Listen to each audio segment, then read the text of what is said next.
আমাদের বেশিরভাগ মানুষ আমরা নামাজ কালাম পড়াটাকে ইবাদত মনে করি, এবং আসলে সেটা ইবাদত এবং সবচেয়ে বড় ইবাদত। কিন্তু আমাদের দৈনন্দিন জীবনে যে অসংখ্যবার আমাদের আমলনামা জুলুমে কালো হয়ে গেছে, এটা আমরা বোঝার মতো ক্ষমতাটুকু হারিয়ে ফেলি। এমন এক অদ্ভুত দেশের বাসিন্দা আমরা। আমাদের দেশে প্রায় 100% গাড়ি চলেই হলো অন্যকে চাপ দিয়ে। কি বলেন, ঠিক না বেঠিক? রিক্সা হোক, প্রাইভেট কার হোক, বাস হোক, যাই হোক, গাড়ি চলার নিয়মই হলো কি দিয়া? চাপ দিতে হবে। চাপ নিতে আপনি যেতে পারবেন না।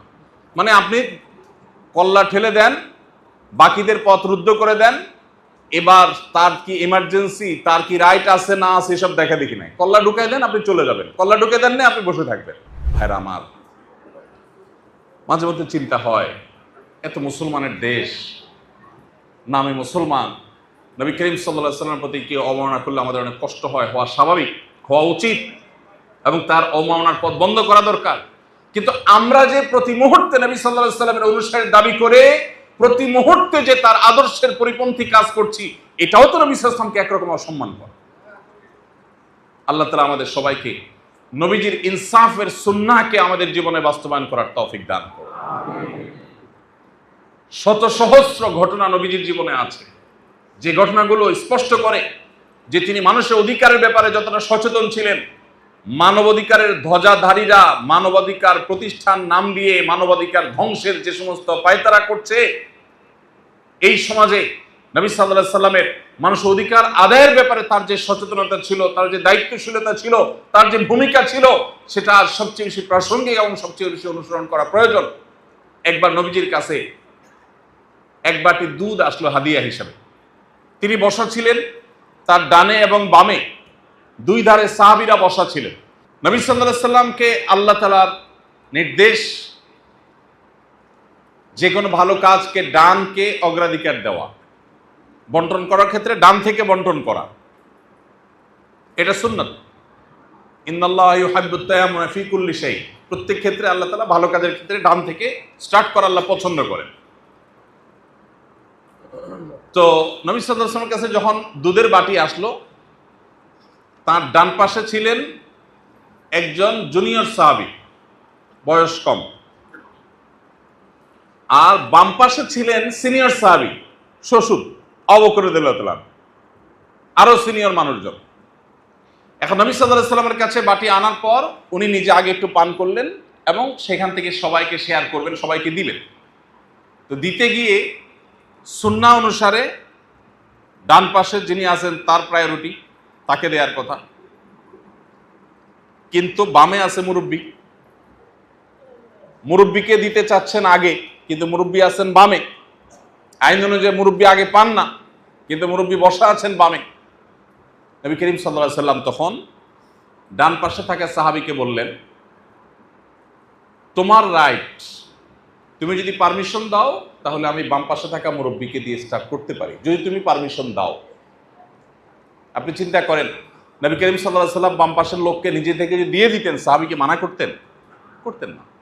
কিন্তু তিনি মেনাজ শিখিয়েছেন আমাকে, যে যার রাইট তাকে দাও, এতে পেছনে যেই থাকুক সেটা দেখার দরকার নেই। আর আমাদের হলো চোখ বন্ধ করে সামনে চলে যাই।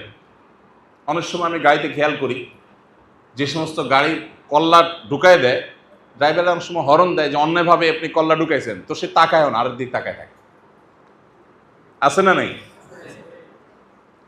আমরা যখন বাসে যাই, বাস যখন খুব দ্রুত গতিতে চলে, বিশেষ করে ঢাকা শহরে, অফিস ধরতে হবে, বাসায় যেতে হবে, তখন আমরা খুশি হয়ে যাই এবং অন্য সব গাড়ির পিছনে ফেলে, এই যে বৃষ্টি বাদলে পানির উপরে একেবারে জোরে জোরে চাকা টেনে চলে আসছে, আগে আগে গন্তব্য পৌঁছে দিচ্ছে, আমরা ড্রাইভারকে খুব বাহবা দেই, মাশাআল্লাহ, একেবারে এ ক্লাসের ড্রাইভার আমাদের, মাশাআল্লাহ, ড্রাইভার সাহেব খুব ভালো গাড়ি চালাইছেন। এই মানুষটাই যখন রিক্সায় যায়, আর পাশ দিয়ে জোরে গাড়ি যায়, পানির ছটা এসে গায়ে পড়ে, তখন এই বাসওয়ালাকে গালি দিই। অর্থাৎ যখন আমার নিজের দরকার হয় তখন সব ঠিক আছে, আর যখন আমি নিজে সাফারার তখন ঠিকটাও ভুল। এটা থেকে আমরা ইনসাফ করছি না বেইনসাফ করছি? আমার এই কর্মটাকে ইনসাফপূর্ণ না অবিচারমূলক? একজন ইমানদার তিনি নবী সাল্লাল্লাহু আলাইহি সাল্লামের সুন্নাত এবং সিরাতকে অনুসরণ করতে হলে তার জীবনের প্রত্যেকটা ক্ষেত্রে তিনি চিন্তা করবেন, আমার এই কথা বলাটা, আমার এই কমেন্ট করাটা, আমার এই আচরণটা ইনসাফ হচ্ছে না বেইনসাফ হচ্ছে? সোশ্যাল মিডিয়াতে খুব বেশি অ্যাক্টিভ না আমি, এবং আমার মোবাইলে কোনো সোশ্যাল মিডিয়ার অ্যাপ নাই। আমার কম্পিউটারে নিউজ ফিডগুলো ব্লক করা আছে, চাইলেও সেগুলোতে ঢোকার স্কোপ নাই সময় বাঁচাবার জন্য। কিন্তু তারপরেও যেটুকু অ্যাক্টিভিটিস করতে হয়, যেটুকু অ্যাক্টিভ আমার থাকতে হয়, সেটুকু অ্যাক্টিভিটির আলোকে আমি জানি, এবং আমার চাইতে আপনারা কেউ কম জানেন না, সবাই ভালো করে জানেন যে আমাদের ফেসবুকের পাতায়, ইউটিউবের চ্যানেলগুলোতে কখনো ধর্মের নামে, কখনো রাজনীতির নামে, কখনো অন্য কিছুর নামে পরস্পরকে পরস্পর আঘাত করা, আক্রমণ করা, এই জিনিসটা আমাদের সমাজের একটা খুব স্বাভাবিক কালচারে পরিণত হয়ে গেছে না, যায় নাই? এমন ভাবে হয়েছে যে এক হুজুরের অনুসারী অন্য হুজুরের গোষ্ঠী উদ্ধার করতেছে, এটাকে সে দিনের খেদমত মনে করতেছে। ঠিক না ভাই? ঠিক।